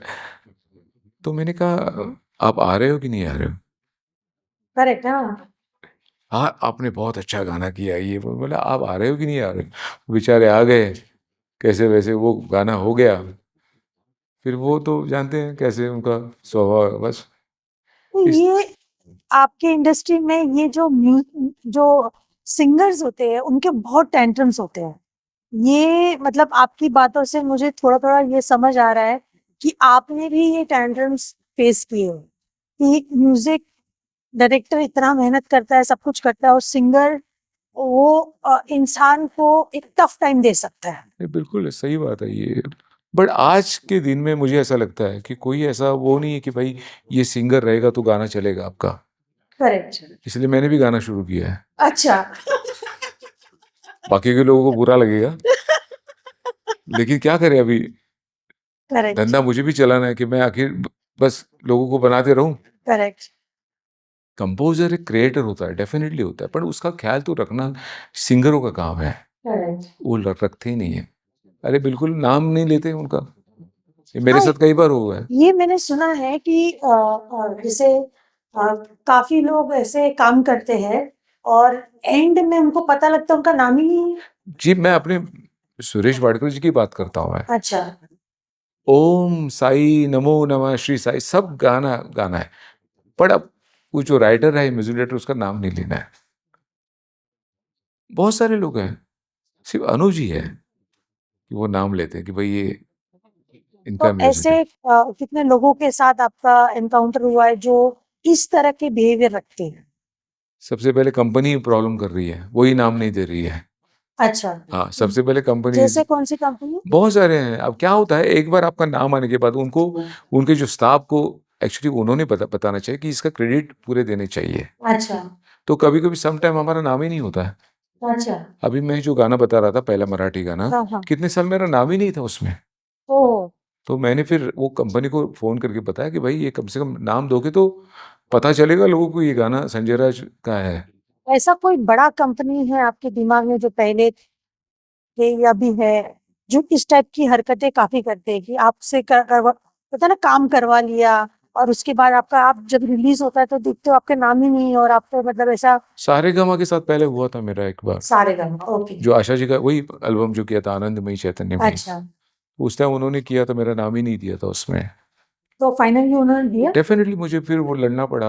ओके। और भी एक बहुत बड़ी बात है कि कुछ साल पहले ये जो मंत्र मेरे चले, कुछ लोगों को लगता था कि यार ये ट्रेडिशनल है, जैसे कौन से? वही ओम गंग गणपतये ओम हाँ। साई नमो नमः। तो मैंने देखा कि सब उसका यूटिलाइज कर रहे हैं, सब पैसे कमा रहे हैं। अच्छा। तो डेफिनेटली मेरे घर में तो पूछेंगे ना, भाई तू क्यों चुप बैठा है? Correct correct. तो मेरे बेटी ने देखा, कुछ लोगों को अपॉइंट किया, कुछ एडवोकेट हैं, उसके दोस्त लोग हैं, तो फिर सबसे पहले मैंने टाइम्स म्यूजिक को नोटिस भेजी। अच्छा। टाइम्स म्यूजिक में वो चीज़ शंकर महादेवन ने गाई थी, आपके मीत ब्रदर्स हैं, आपके वो हमारी मंत्री की और वाइफ, अपना नाम भूल गए, फडणवीस फडनवीस, हाँ। की उनकी वाइफ, उन्होंने जी। गाया है। अ, बहुत सारे लोगों ने गाया है, मेरा अच्छा। नाम ही नहीं था कहीं पे। ओहो। तो credit goes to my daughter, उन्होंने सब पूरा मैनेज किया। Very nice. और इतना स्ट्रगल करना पड़ा, मैं तो भूल ही गया था, मैंने जाने तो क्या करना है, पर क्या करे, आखिर में घर तो उनको देखना है ना। Correct correct. तो देन बहुत सारे झगड़े हुए, क्या नहीं हुआ, कुछ नहीं। आखिर में उन्होंने कंफर्म किया, आईपीआरएस में मेरा 2003 में रजिस्टर्ड मंत्र है ये। अच्छा, तब जाके फाइनली। वो सारे मंत्र नाम सब में आ गया मेरा। ओके। तो बाकी की कंपनी अभी कभी कभी होता है ना, अभी कितने नोटिस भेजूं मैं भी करेक्ट कंटाल गया हूँ। पैसे तो आने ही नहीं है, ले करेक्ट दे के रोते रहते हैं कि नहीं यार हमारे से गलती हो गई, आप क्या चाहते हैं, क्या करेक्ट चाहते हैं, पहले पैसे तो भेजो। तो वो नहीं, करेक्ट। सिर्फ नाम दे सकते हैं। तो यही चल रहा है। आप जैसे अभी मेंशन कर रहे थे, उसमें से जैसे मैंने एक नाम सुना, हमारे जो मिनिस्टर है फडणवीस जी की वाइफ। तो ऐसा कभी एक थॉट है कि ऐसा कभी होता है कि बहुत कोई इन्फ्लुएंशियल पर्सन है, उसका बैकग्राउंड बहुत इन्फ्लुएंशियल है, बट वो पर्सन जिसको रिकमेंड कर रहा है या कर रही है, वो गाना नहीं गा सकते, मतलब उनके पास वो सुर ना ताल ना कुछ है, बट आपको ऐसे हर तरीके से फोर्स किया जाता है कि आपको उनको लेना ही है। अभी टेक्निक इतना आगे बढ़ गया है, मेलोडाइन वो सारी चीजें आई हुई है, तो ना बोलने का कोई प्रश्न ही आता नहीं है। अच्छा। बट ऐसा प्रेशर्स आते हैं, पहले भी आते थे? बहुत आते थे, बहुत आते थे। अच्छा। बट मैं एक्चुअली उस टाइम तो कभी कभी क्या होता है ना, एक रिलेशन, फिर क्या कहते हैं, जिसका रेफरेंस आता है उसको भी ध्यान देना पड़ता है। लेकिन मैंने टाले भी है, ऐसा नहीं है कि मैंने सारे काम किए, उसमें मैंने स्किप भी किए हुए हैं, अच्छा। और वो अच्छा था मेरे करियर के लिए। करियर के लिए। करेक्ट। हाँ, क्योंकि ये काफी होता है हर जी इंडस्ट्री जी में जी कि इन्फ्लुएंशियल लोगों का फोन आता है कि इसको सिंगर ले लो जी। या इसको म्यूजिक डायरेक्टर ले लो। हाँ, और बहुत सारे प्रोड्यूसर तो अपनी गर्लफ्रेंड या जो भी रखते हैं, वो यार करेक्ट। इसको गवा लो। तो फिर उस क्वेश्चन मार्क होता है कि यार इसको क्या, कैसे कैसे गवाऊं। गवाए, हाँ। उसमें दो तीन बार फंस गया हूं मैं, वो गा नहीं पाते, लेकिन उस टाइम शायद मेलोडाइन नहीं था, अभी सब करेक्ट। सारी चीजें आई हुई है। क्या करें, अभी ये सारे रूटीन बने हुए हैं, इसको आप। तो ये हमेशा एक रहा है इंडस्ट्री में नेगेटिव्स तो, like one of the negatives, जैसे मैंने अभी आपको बताया और आप भी एग्री कर रहे हैं कि ये वन ऑफ द नेगेटिव्स है। और ये इंडस्ट्री का मैं ये भी देखती हूँ कि जैसे आपको इन्फ्लुएंशियल लोगों से कॉल आता है कि आपको ये करना है, बट आपको इसके पैसे भी नहीं मिलेंगे। बहुत बार होता है, और हो कॉमन भी है रहा है। बहुत। ये तो कॉमन चीज है, आपको तो करना पड़ता है ना, या तो फिर कुछ ना कुछ वो आदमी से काम कराना हो, करेक्ट तो ऐसा भी होता है। जैसे अभी एक एग्जांपल दे रहा हूँ, इनकम टैक्स ऑफिसर है, उनकी वाइफ गाती है, करेक्ट तो वो करना पड़ता है, करेक्ट। क्योंकि कभी ना कभी वो हेल्पफुल होते हैं, और हुआ भी है मेरे साथ। गलती से लोग इनकम टैक्स वाले आए थे मेरे पास, अच्छा वो संजय राज से लेके, क्या वो कुछ उसका भी, जो पहले फ्लैट रहता था वो, उसका भी नाम राज ही था। तो अच्छा। शायद वो आके मुझे परेशान कर रहे थे, बोले आप, तब मैंने उनको माथुर साहब को फ़ोन किया कि ऐसे ऐसे लोग मेरे पास है, तो उन्होंने एक फ़ोन पे बोले वो नहीं है, कंफर्म कर लिए। अच्छा। तो ऐसे भी चीज़ें कभी कभी हेल्पफुल हो जाती हैं। हो जाता है। अभी हम पुलिस ऑफिसर के घर पे भी जाते हैं प्रोग्राम्स के लिए, अच्छा। कुछ जाना पड़ता है कि पहचान हो जाती है, करेक्ट और करेक्ट शोज भी देते हैं वो लोग। करेक्ट कभी कभी फ्री का फंडा वो फायदे में रहता है। करेक्ट। तो आपके साथ कभी ऐसा हुआ है कि जैसे आज आप किसी से मिले हो, आप डन है एज ए म्यूजिक डायरेक्टर, आप डन डन हो गए हो और सब कुछ हो गया बातचीत, और अगले दिन आपको कॉल आता है कि आप रिप्लेस हो गए हो, और आपको ये भी पता लग जाता है ये वो नेगेटिव वाला सीन है कि किसी के इन्फ्लुएंस के थ्रू ये पर्सन अंदर आ गया है, मैं आउट हो गया है। ये तो बहुत बार हो चुका है। क्या बात कर रहे हैं? बहुत बार। एक तो पहले तो अरे यार ये वो आदमी ने भजन किया है यार, चाहता वो क्या रोमांटिक काम करेगा। बट कभी एक बार मुझे वो मेरे दोस्त था, मेरा अभी भी, विनोद रमन नैयर करके, मैंने बोला देख यार एक मौका तो दे मुझे, अगर तू ही दे सकता है, अच्छा। अगर तू नहीं देगा तो फिर भूल जा, अगर तेरे को पसंद नहीं आएगा तो मैं तो यही नहीं करूंगा। करेक्ट। तो मैं ये बात जगजीत जी को भी एक बार बोली थी, लता जी को भी मैंने कही थी बात। अच्छा। क्या तो मेरा एक नेचर है कि अगर आपको मेरी कंपोजिशन पसंद नहीं आई, लेकिन हाँ मेरी कंपोजिशन को ऐरा गहरा कोई जज नहीं कर पाएगा, ये तो मैं गारंटी देता हूँ। करेक्ट। उस सामने वाले की कैपेसिटी होनी चाहिए करेक्ट। कि संजय राज की कंपोजिशन जज करे करेक्ट। और काम बोलता है। करेक्ट। तो कई बार ऐसा हुआ है, मेरे ही लोगों ने मेरा काम खराब किया है। खुद के आसपास के लोग। हाँ, आसपास लोग जो मुझे चाहते हैं या मैं उनसे बात करते रहता हूँ। करेक्ट। हाँ, ये तो मैंने काफी सुना है, जो सबसे पहले आपके इर्द गिर्द के लोग ही आपसे अंडर हैंड होके काम छीन लेते हैं। और आप जिसको जानते हो या आपको जो जानता है वो ही आपको प्रॉब्लम कर देता है। अच्छा। ये लाइन में मैंने देखा है। ओके। ऐसे तो बहुत सारे लोग जाते हैं, उनको क्या पड़ी है संजय राज से। करेक्ट। करेक्ट। बहुत सारे म्यूजिक डायरेक्टर है, वो क्या सोचेंगे। करेक्ट। और ऐसा कभी आपके साथ हुआ है कि जैसे आपने किसी बड़े सिंगर को ऑफर किया है गाना, सब कुछ बातचीत हो गई है, और अगले दिन आपको पता लगता है या कुछ दिन बाद आपको पता लगता है कि वो सिंगर ने प्रोड्यूसर के थ्रू आपको आउट कर दिया है और किसी और को अंदर इन किया है? नहीं, ऐसा कभी हुआ नहीं है। हालांकि आज भी मैं जो बोलता हूँ वही हो रहा है। अच्छा। बिकॉज ऑफ आपका काम जब अच्छा हो तो, और लोगों को पता है कि मेरी केमिस्ट्री सिंगरों के साथ कैसी है, ओके। और मैं स्ट्रेट फॉरवर्ड बात करता हूँ सिंगर से। अभी वो म्यूजिक डायरेक्टर नहीं हूँ स्ट्रगलर कि मैं आपसे सर मेरे लिए काम करिए ना, पहले करता था, करना पड़ता था। करेक्ट। आज नहीं है, आज थोड़ा सा एक बेटर। कॉन्फिडेंस है। Yes yes. और ये भी बोलता हूँ कि आप नहीं गाएंगे तो मैं गाऊंगा। करेक्ट। तो स्ट्रगल से याद आया, आप हमारे ऑडियंस को बता सकते हो कि आप आपका थोड़ा सा बैकग्राउंड एंड मॉनेटरीली आप कैसे थे उस टाइम पे, और आपको फाइनेंशियल और मेंटल स्ट्रगल यहाँ तक पहुँचने का कितना लगा है?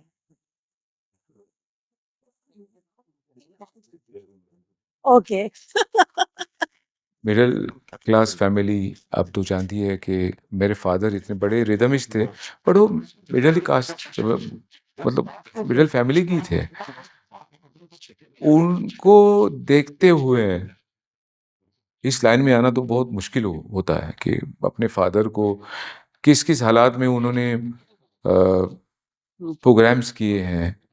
हम लोगों ने क्या कहते हैं ना, भजिया और पाव उस टाइम खाते थे जब खाना नहीं होता था, इतनी क्या हालत बात कर रहे हैं? हाँ वो स्ट्रगल।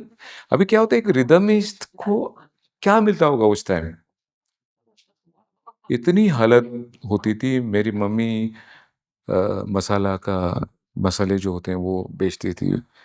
कभी कभी मैं सोचता था क्या हो रहा है, ये ऐसा क्यों हो रहा है। तो एक अपॉर्चुनिटी आने के बाद थोड़ी चीजें चेंज हो गई। फिर उनको भी, मेरे फादर को भी एक जॉब लगा आईटीसी लिमिटेड में, अच्छा। क्योंकि उनको करना ही पड़ा, मैं तो हालत एकदम खराब होती रही। करेक्ट।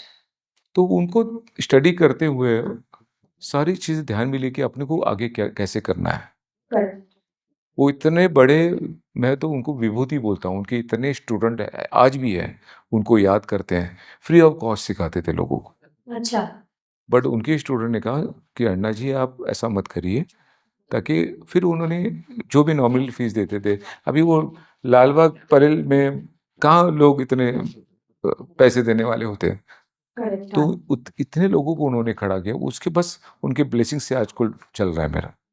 तो मतलब आप इतने स्ट्रगल आपने बचपन से देखा है घर के अंदर, तो आपने जब ये म्यूजिक करियर स्टार्ट किया तो आप किस तरह ट्रैवल करते थे, या आपके क्या डे टू डे बेसिस पे स्ट्रगल्स हुआ करते थे? मैं आपको बताऊं एक किस्सा। जब ये मेरा मराठी एल्बम आया था उस टाइम वो कैसेट होती थी।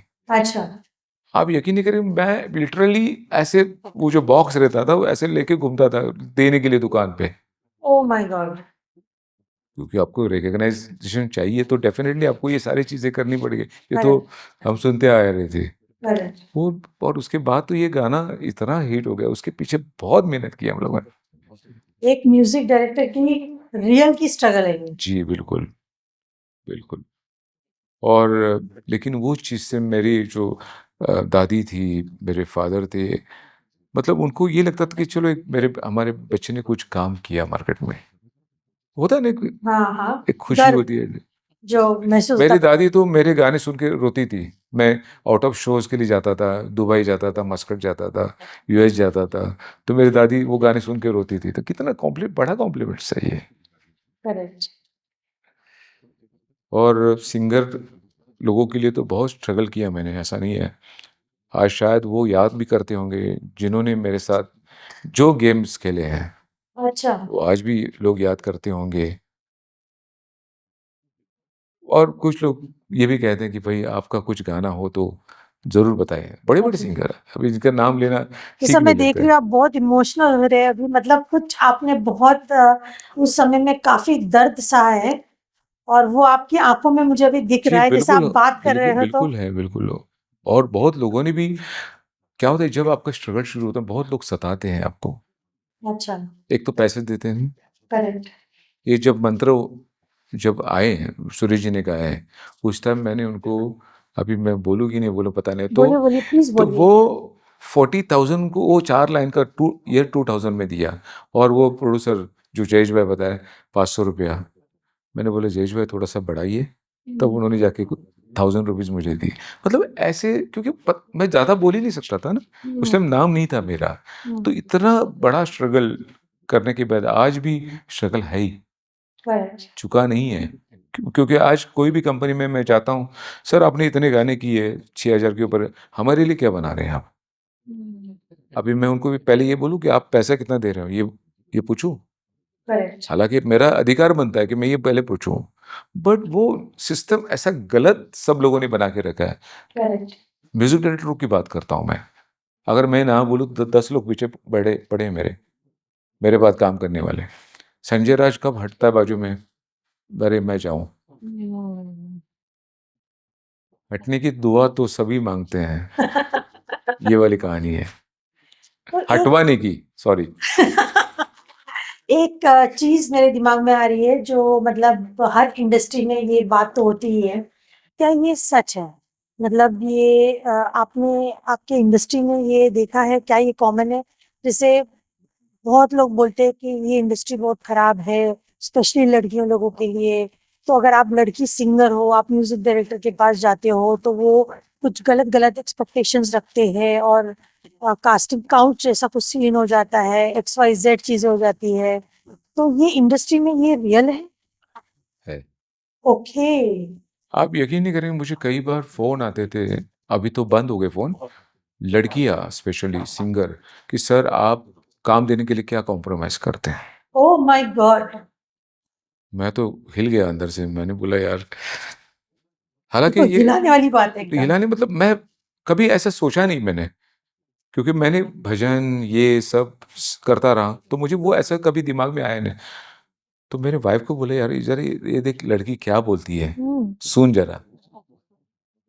तो वो भी हकबक हो गई कि इतने फॉरवर्ड हो गए लोग। तो ये बात है। और मेरे लिए लोग ये भी बोलते हैं कि सिंगरों से पैसे लेके काम करता है। हाँ, ये भी टॉपिक्स होते हैं इस इंडस्ट्री के। क्यों ना? करेक्ट। आज जो स्ट्रगल करके हम ये यहाँ तक पहुंचे हैं, कैसे पहुंचे हैं? हम्म। तो आपको आसानी से संजय राज गौरीनंदन का नाम दे, करेक्ट।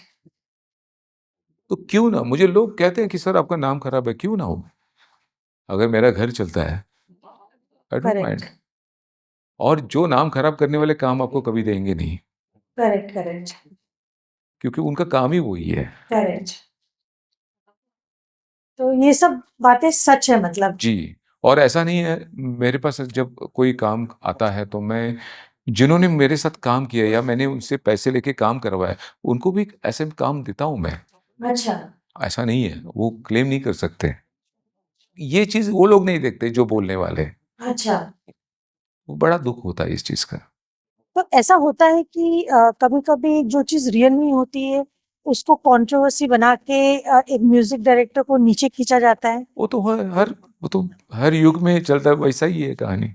आपके साथ कभी ऐसा हुआ है? बहुत सारे नाम लगाने की लोग कोशिश करते हैं, लेकिन मैं कभी-कभी डरता हूँ कि कहीं घर में मालूम ना पड़े कि लोग इसके साथ नाम जुड़ा है। हाँ, पर एक कंट्रोवर्सीज़। मेरे घर में कॉन्फिडेंस है कि यार ये लाइन है तो कोई ना कोई नाम जुड़ता है। Correct, correct. अगर मैं वो तो अनुराधा पौडवाल है, अगर मैं कविता पौडवाल के साथ काम करता जाता तो लोग सोचेंगे यार इनका क्या है? करेक्ट। तो ये ऐसा ही तो होता है। साधना सरगम के साथ कई काम किया मैंने। अच्छा। तो लोगों का वो सोचना है, लेकिन हमको पता है ना कि हम क्या करते हैं। करेक्ट। लोगों को सोचने से क्या होता है, हमारा थोड़ी घर चलता है। Correct, correct. Correct. But struggle आज भी है, क्योंकि कब कौन कैसा गाना देगा, किस तरह का गाना करने बोलेगा, ये बोल नहीं सकते। करेक्ट। तो एक माध्यम मैंने पहले भी बताया कि रेफरेंस से सारी चीज़ें आसान हो जाती है। बट कुछ प्रोड्यूसर कर्मठ, उसको बोलता हूँ कर्मठ इन द सेंस कि आप जो करेंगे वही चाहिए। तो वो किस हद तक सक्सेस होता है, कभी-कभी नहीं होता। Correct, correct. तो ये जर्नी है।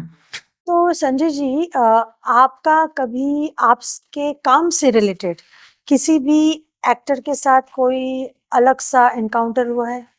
एक बार नाना पाटेकर जी के मतलब हमारे गुरुजी के यहाँ ही सुरेश वाडकर जी के यहाँ आए थे, तो मेरे फादर को जानते हैं। अच्छा। हाँ, मतलब वो एक कलाकार लालबाग में कलाकार फ़ोटो स्टूडियो था अच्छा। और बड़े एक्टर थे वो मराठी के, राजा मयेकर करके उनका, तो नाना जी वहाँ पे आते थे वहाँ पे। अच्छा। तो मुझे उन्होंने कहा था उस टाइम कि यार तेरा कुछ हो मतलब पर्सनली तो तू, मैं तेरे लिए आऊँगा। बट ऐसे कुछ मैं एक फ़िल्म मराठी प्रोड्यूस करने वाला था तो हुआ नहीं, तो फाइनेंसर कभी तो हुआ नहीं, बहुत अच्छा सब्जेक्ट था वो।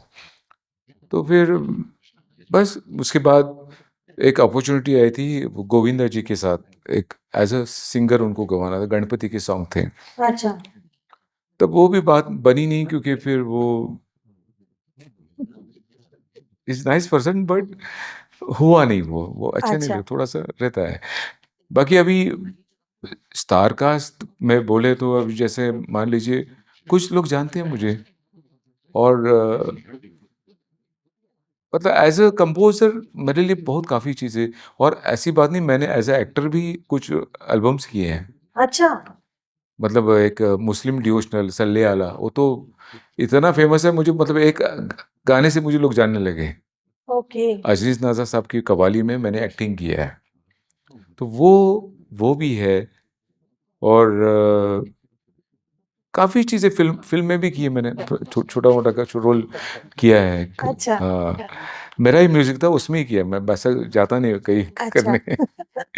और दूसरी बात एक कहना है मुझे कि मैंने काफ़ी रोमांटिक भी गाने अब मैंने बताया, तो उसमें शान जी ने मैंने बताया था अभी जो रिलीज़ हुआ है, जावेद अली ने भी गाया है और एक सिंगर हैं प्रतीक गांधी जी, उन्होंने भी गाया है। अच्छा। और अनगिनत श्रेया घोषाल ने भी गाया है, जसप्रीत नरोला है, मोहम्मद इरफान है, कितने नाम हैं, मतलब बताते-बताते थक जाऊँगा, इतने नाम हैं, लेकिन अच्छा मौका मुझे हर बार मिला है। तो बेसिकली आप इतने वेल नोन लोगों के साथ आपने काम किया है जो मैं सुन रही हूँ और मैंने आपके प्रोफाइल में भी देखा है।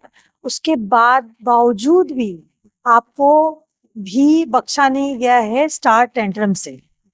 मतलब आप भी एक्सक्लूसिव नहीं हुए हो नहीं, वहाँ नहीं, से। मुझे पता है ना, मुझे जो लेवल मुझे चाहिए वो नहीं मिली है, आज तक मैं मानता हूँ ना। बट कभी-कभी मैंने मतलब ट्राई किया है, ऐसा बोल नहीं सकता, मैंने हर जगह से ट्राई की मैंने। बट वो जो लॉबी है ना, वो बहुत अलग है डिफरेंट काम और करता गलत है। भी है, अलग और गलत। वो वो कैसे जाना है वो कुछ लोग ही समझ पाते हैं, मैं तो नहीं समझ पाया अभी तक। इवन मैं इस इंडस्ट्री में क्या कर रहा हूँ ये अभी तक मुझे पता नहीं चल रहा है। हाँ, आप बहुत डिफरेंट हो, ये तो बात सच है। मुझे अभी तक पता नहीं मैंने इतने गाने कैसे हो गए, क्या हो गए। मैं तो बस करते रहता हूँ, लोग तारीफ करते रहते हैं, बहुत अच्छा काम किया, ये किया, वो किया। ये तो बड़ा सर्टिफिकेट है।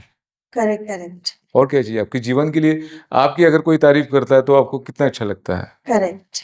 तो आपके अगर काम से कोई तारीफ करे तो वो तो एक पूरा जीवन के लिए आहार बन जाता है। करेक्ट। तो जैसे आप पता है, सभी सभी को ये बात पता है, ये इंडस्ट्री में जो है कि आउटर जब आप देखते हो तो ये इंडस्ट्री काफ़ी बदनाम है। और ऐसा कभी हुआ है कि बिकॉज ये इंडस्ट्री का नाम ऐसा बदनाम है और यहाँ ऐसे ऐसे डीप डार्क सीक्रेट्स होते हैं, तो आपके फैमिली में इसके से रिलेटेड कोई प्रॉब्लम हुआ है? हुआ था ऐसे बीच में, मतलब वो वैसी कहानी नहीं है। कभी कभी क्या होता है, कोई एक सिंगर बार बार फोन करे, हाँ फीमेल सिंगर, तो डेफिनेटली हाँ, वो शक होता हो ही है। जाता है। Correct correct. तो ऐसे कई बार हो चुका है, फिर मैं समझाया है कि ऐसा नहीं है कुछ। अभी काम के लिए तो सभी फोन आप करते हैं। धंधा लेके बैठे हो तो डेफिनेटली कोई ना कोई फोन करेगा। अभी एरा गैर आदमी तो करेगा ही नहीं। करेक्ट और ज्यादा परेशान करते हैं लिरिक्स राइटर। अच्छा, अभी वो एक किस्सा सुनाऊंगा तो वो प्लीज मतलब, प्लीज बताइए अरे दर्शकों को। एक कोई नौशाद नाम का राइटर थे, मतलब उस टाइम मेरे ख्याल से मोबाइल नहीं था हमारे यहाँ, अच्छा। लैंडलाइन। सुबह मुझे 6:30 बजे फ़ोन किया भाई साहब ने, बोला सर मैं नौशाद बोला राइटर हूँ, आप अगर मुझे काम नहीं देंगे तो मैं सुसाइड करूँगा। मैं थोड़ी देर के लिए फ़ोन ऐसा रखा, मैं बोला ये क्या बोल रहा है। मैंने बोला भाई साहब मुझे लेके सुसाइड करने का सोचा है क्या? तो बोले "अरे भाई सर आप मजाक मत करिए, मैं सीरियसली बोलता हूँ। मैं बोला, यार ये क्या है, मतलब ऐसे ऐसे लोग आपको। ये तो कभी मैं जब उधर ओशिवरा में रहता था तो लोग पकड़ पकड़ के गाना सुनो सर, गाना सुनो, आप मिलते नहीं। अरे मैंने बोला मेरा कम से कम ड्रेस तो देखो, मैं किस चीज़ के लिए आया हूँ बाहर। ऐसे खींच खींच के किस गाना सुनो। तो इसके लिए मैंने वो जगह भी अभी वहाँ से मैं हट गया, मैं अभी दूसरी जगह रहता हूँ, खुश हूँ वहाँ पे, मेरी फैमिली खुश है। तो ऐसे करना पड़ता है कभी कभार। हाँ, ये बात आपने करेक्ट कही है। आप इतने दिल से बात कर रहे हो कि मैं इतनी खुश हूँ, क्योंकि इतना मतलब गहराई है इस इंडस्ट्री के अंदर कि हर कोई खुल के बात नहीं कर पाता। अच्छा, एक बात बताइए, जैसे हर इंडस्ट्री का एक झूठ होता है, आपकी इंडस्ट्री का सबसे बड़ा झूठ क्या है? झूठ यही है कि प्रॉमिस करना और प्रॉमिस तोड़ना। अच्छा। कई बार मैंने देखा है सर आपके लिए वो फिल्म हम लोग कर रहे हैं, ऐसा वैसा है, फिर बाद में देखता तो कुछ है ही नहीं होता। प्रोड्यूसर के खाने के वादे हैं, बट अच्छा। बातें इतनी बड़ी बड़ी करते हैं। अच्छा। तो समझ में आता है ना, आप क्या कर सकते हो उसके लिए। करेक्ट। कभी कभी ऐसे प्रोड्यूसर आते हैं कि भाई उनको आने जाने का देना पड़ता है। रोंगटे खड़े हो गए मेरे। आने जाने का देना हाँ पड़ता है। तो पता नहीं वो उनके दिमाग में ये होगा कि भाई इसको कुछ मैं खुश करूंगा तो शायद ये कुछ मुझे, वो काम तो होता नहीं, वो अलग बात है। ऐसे बहुत सारे लोग हैं। तो ऐसा कभी होता है कि जैसा कोई बहुत बड़ा प्रोड्यूसर है जो रियल में पैसे वाला है और वो मूवीज बना रहा है या एल्बम्स बना रहा है, लेकिन ऐसा कभी होता है कि वो बड़ी बड़ी बातें कर रहा है और फेक प्रोमिसेस दे रहा है और रियल में कुछ होता नहीं है फिर? कई बार हो चुका है, लेकिन उसके लिए क्या, वो तो कॉमन चीज़ है। बहुत बार ऐसा होता है, आपको सिटिंग के लिए बुलाएँगे, वहाँ पे गाने सुनेंगे आपके, और प्रोड्यूसर तो कुछ नहीं बोलेगा, बाकी के जो बैठे हुए लोग बोलते हैं, "सर, मज़ा नहीं आया।" ऐसे इशारेबाजी में चलता है सारी चीज़ें। तो मैंने सिटिंग करना ही छोड़ दिया। मैंने जाने जो भी है अभी, अभी आजकल तो वैसे भी एक मुकड़ा एक अंतरा ही भेजा जाता है प्रोड्यूसर अच्छा। को, तो उससे वो अंदाज़ा लगाते हैं। तो ऐसा होता है बड़े जी, प्रोड्यूसर्स जी, के जी, साथ भी? बिल्कुल, बिल्कुल।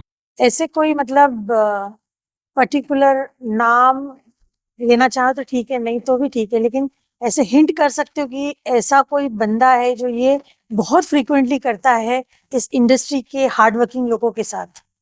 बहुत सारे, बहुत लिस्ट, बड़ी लिस्ट है। अच्छा, मतलब टॉप के लोग में लंबी लिस्ट है। लंबी लिस्ट है। इसमें कोई वो किसी का नाम लेने की ज़रूरत नहीं। ये इंटरव्यू सुनने के बाद वो समझ जाएँगे कि ये मैं मेरे बारे में बोल रहा है। तो आप सुन रहे हो क्या? हाँ, अगर अगर कुछ मेहरबानी हो तो करिए।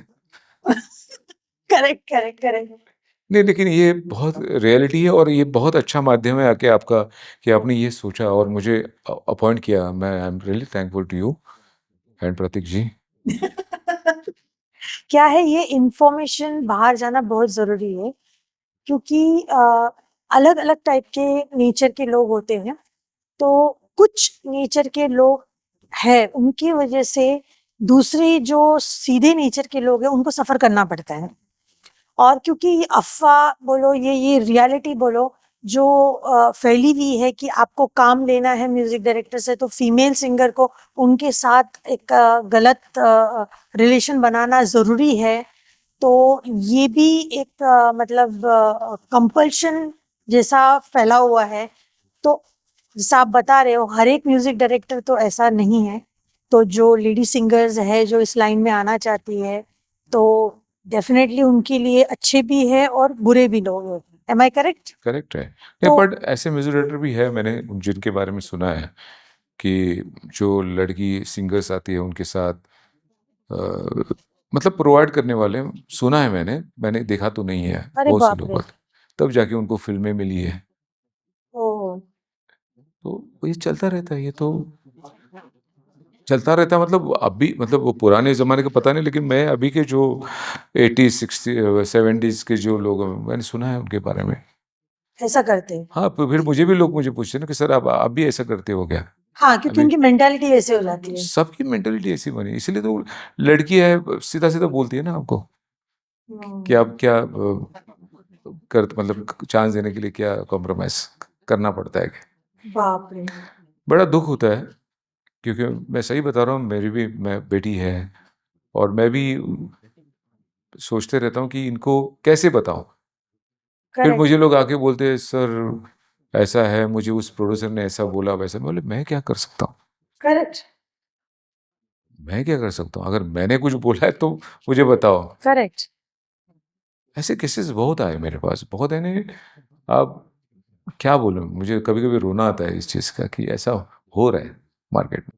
तो आप रिसेंटली कुछ साल, ऐसा 4-5 साल में आपने देखा होगा काफी सुसाइड केसेस के न्यूज आ रहे हैं। तो आपको कहीं ना कहीं लगता है कि ये जो इंडस्ट्री है, फिल्म इंडस्ट्री, ये इसका ये बहुत बड़ा रीजन है ये सुसाइड के पीछे? Pressure built up. कि क्या होता है कि आप किसी को प्रॉमिसेस करते हो, अगर वो फुलफिल नहीं कर पाएँगे तो डेफ़िनेटली वो जिस पर्पज़ से वो लड़की या लड़का जो आया हुआ है, अगर वो मैं कितने स्ट्रगलर देख रहा हूँ एक्टर्स जिनके पास खाने-पीने के बांधे हैं। अरे बाप रे। आज भी मैं देख रहा हूँ, लेकिन वो बेचारे बोल नहीं पाते। लेकिन आप एक लड़की देखिए ना आप, आज आप वो आई है, चल के आई है, कल उसके पास बड़ी-बड़ी गाड़ी दिखाई देती है। हाँ, ये होता है। करेक्ट। तो ये सारी चीज़ें वो मैनेजेबल है, सारे मैनेज करते हैं लोग। तो ये उनके लिए डिफिकल्ट है जो ये चीजें समझ नहीं पाते हैं। नहीं, जैसे मैं यस, करेक्ट करेक्ट करेक्ट। मेरे पास अगर कोई अप्सरा भी लाके रखे तो मैं बोलूँगा भाई इसको देवी बना दो। करेक्ट करेक्ट नहीं, डेफ़िनेटली मैं प्राउड नहीं करता, मेरी फैमिली इतनी खूबसूरत है कि मुझे वहाँ बाकी की ज़रूरत नहीं लगती है। करेक्ट लोग कुछ भी सोचने दीजिए कि संजय राय ऐसा है, वैसा है, मुझे क्या है, ऐसे बोलने वाले तो काम तो देते नहीं हैं। करेक्ट मुझे जो काम देते हैं वो हमारे गॉडफ़ादर हैं। करेक्ट। बाकी तो क्या कहना बस। क्या कहते हैं ना वो दिए ये वो लोग तो कहते लोगों का काम है काम है कहना। कहना, छोड़ो करेक्ट बेकार की बातें। ये तो करेक्ट। रियलिटी है, जो बीतती है वो तो फ़िल्म के ज़रिए तो लोग बताते हैं और सत्य भी है। फिल्म इंडस्ट्री के स्ट्रगल्स, यस, ये आना डार्क चाहिए। सीक्रेट्स, ये फ़िल्म भी बन सकती है, फ़िल्म इंडस्ट्री की स्ट्रगल्स। बहुत डार्क सीक्रेट्स है जो मैं देख रही हूँ और मैं जो सुनती भी हूँ। और आज थोड़ा सा इसका क्लैरिफिकेशन भी मिला और थोड़ा प्रूफ भी मिला कि ये रियली होता है, क्योंकि आप इतने साल से इस इंडस्ट्री में हो, जी, तो आप इतने सीनियर हो और इतने सक्सेसफुल हो, जी, तो आपने तो इसे बहुत अंदर से देखा है बिल्कुल और सही। आप डेफिनेटली समझते हो कि ये किस डायरेक्शन में जा रहा है और क्या हो रहा है। इवन मैं अब मेरी वाइफ़ के बारे में बताऊँगा, मेरी वाइफ़ भी गाती हैं। ओके। जब मेरी बेटी हुई तो मैंने उनको कहा था कि आप गाना छोड़ना पड़ेगा आपको। तभी वो एक मन बोलता है नहीं तू जो भी है, बट उनको ये पता है कि लोग कैसे हैं। करेक्ट। और बाद में क्या होता है कि एक म्यूजिक डायरेक्टर की वाइफ, तो वो अरे यार होता है ना कि यार ये तो वो तो खतरनाक आदमी है, हाँ। जिसकी वाइफ है वो खतरनाक है, तो फिर वो माइंड सामने वाले का चेंज हो जाता है। हालांकि हरामीपन का तो आप तो जानती है ये कम कभी होगा नहीं, वो तो अपनी बेटी को भी नहीं लोग बख्शेंगे, ऐसे लोग हैं। करेक्ट। खैर ये तो इंडस्ट्री है, बाकी तो वक्त पे छोड़ा है मैंने। करेक्ट। आपकी लाइफ में कोई, जैसे सबका कोई ना कोई एक रोल मॉडल होता है कि जिसके मतलब जिसको आप देख के ऐसे अंदर से सोचते हो कि मुझे ऐसा ही बनना है। आपका कोई लाइफ में रोल मॉडल रहा है? जी, ये बहुत अच्छा सवाल है क्योंकि मैं मतलब जब एक्टिंग के लिए मैंने कुछ वीडियोस किए हैं मैंने, तो मैं एक्चुअली ऋषि कपूर जी को मैं अपना गुरु मानता हूँ, और संजू कुमार, क्योंकि ये जो रियल एक्टर्स जो है मुझे ऐसे लगता है। और बाकी तो गाने में हमारे सुरेश वाडकर जी हैं, अनूप जी हैं, वो तो ये तो इनसे शुरुआत है, तो ये हमारे गुरु भी है, आइडल भी है, तो ऐसा है। ओके। एक क्वेश्चन है, जी। सपोज आप म्यूजिक डायरेक्टर संजय राज जी नहीं होते, संजय राज जी, तो आप उस नाम की जगह पे कौन होते? एज अ म्यूजिक डायरेक्टर आपको कौन से वो म्यूजिक डायरेक्टर पसंद है जो आप कभी ना कभी फील करते हो कि मैं वो होता? वाह! मतलब मैं अभी की बात करूँ तो प्रीतम की मैं बात ओके। करूँगा। उसके पहले तो फिर लक्ष्मीकांत बेर्डेला, आर डी बर्मन, वाह। क्योंकि ये जो इन्होंने जो काम किया है वो तो ऐसा काम करने का मौका मैं भी आज भी चाहता हूँ कि ऐसे काम करने का मौका मिले, ताकि उनको मैं क्या कहते हैं उसको, एक एक आशीर्वाद तौर पे, क्योंकि उनके साथ जैसा आज भी मुझे बोलते हैं, मतलब जो पुराने जितने मेरे पास गाते हैं, इवन सुरेश जी भी कई बार बोलते तू एलपी के घराने का लगता है, तेरा जो स्टाइल है इस ऑर्केस्ट्रेशन है, ऐसे कॉम्प्लीमेंट्स मिलती रहती, जो भी सिंगर आता है कुछ ना कुछ कॉम्प्लीमेंट्स देके जाता है। Very nice. संजय जी, आपकी जो अपकमिंग प्रोजेक्ट है आरएसएस के बारे में, तो आप उसके बारे में कुछ डिटेल्स बताओगे? आरएसएस के बारे में यही कहूँगा कि डॉक्टर हेडगेवार जी, बलिराम केशव हेडगेवार, इनके बारे में कोई खास जानता नहीं है। मुझे तो लगता है आज भी बच्चों लोगों को पता नहीं होगा, हमारे जैसे लोगों को, कई लोगों को पता नहीं कि कौन है। जैसे गार्डन में हर कई नाम लिखे हुए हैं उनके, बट एक्चुअल कौन है? तो मैं रियली थैंकफुल टू जय शेट्टी, उन्होंने मौका दिया मुझे कि एक फिल्म करना है।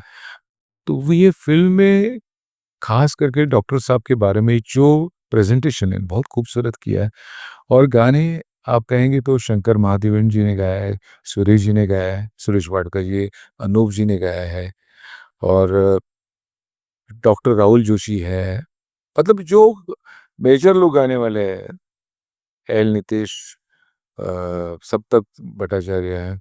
इसमें फीमेल तो एक ही पार्ट रखा है, अच्छा। वो गाया है अपने संजूनी बेलांडे, अच्छा। और मैंने कुछ एक पार्ट गाया उसमें, थोड़ा बच्चन सबकी वॉइस के स्टाइल से। ओके। ऐगिरी नंदिनी, ऐगिरी नंदिनी नंदिनी मेरी, विश्व विनोदिनी नंदनुते, इतनी लाइन गाई मैंने।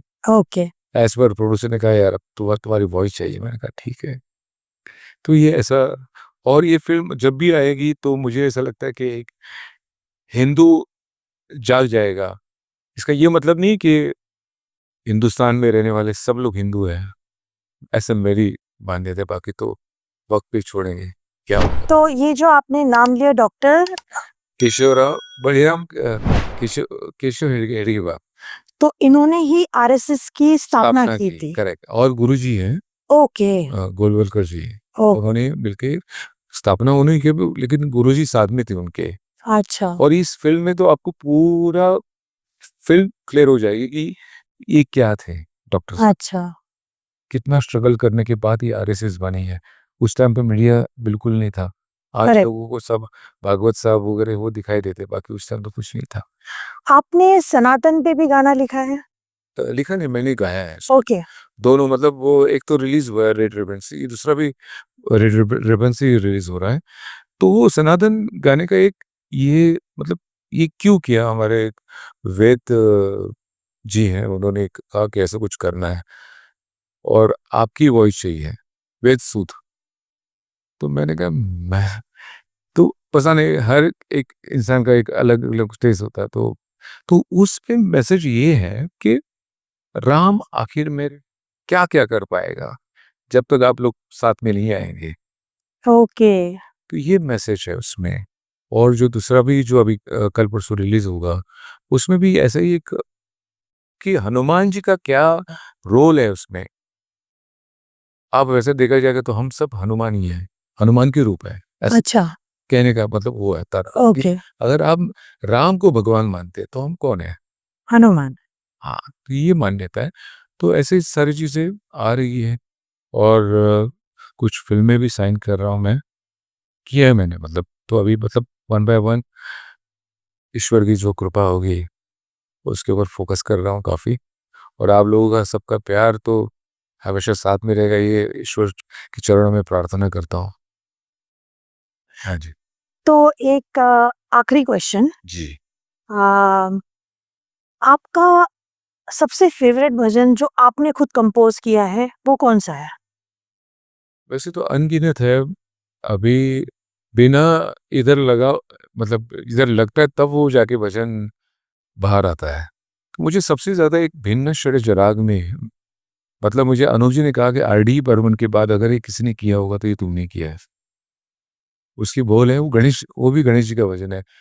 सुबह और शाम धरो गणपति ध्यान, सुबह और शाम धरो गणपति ध्यान, सबसे निराले सर्वगुण निधान, सुबह और शाम धरो गणपति ध्यान। वाह! तो एक बार ऑडियंस के लिए वो हमारा फेवरेट भजन जो है, ओम गण गणपतये नमः वाला जो है वो प्लीज़ गा के सुनाइए। बिल्कुल, बिल्कुल, बिल्कुल।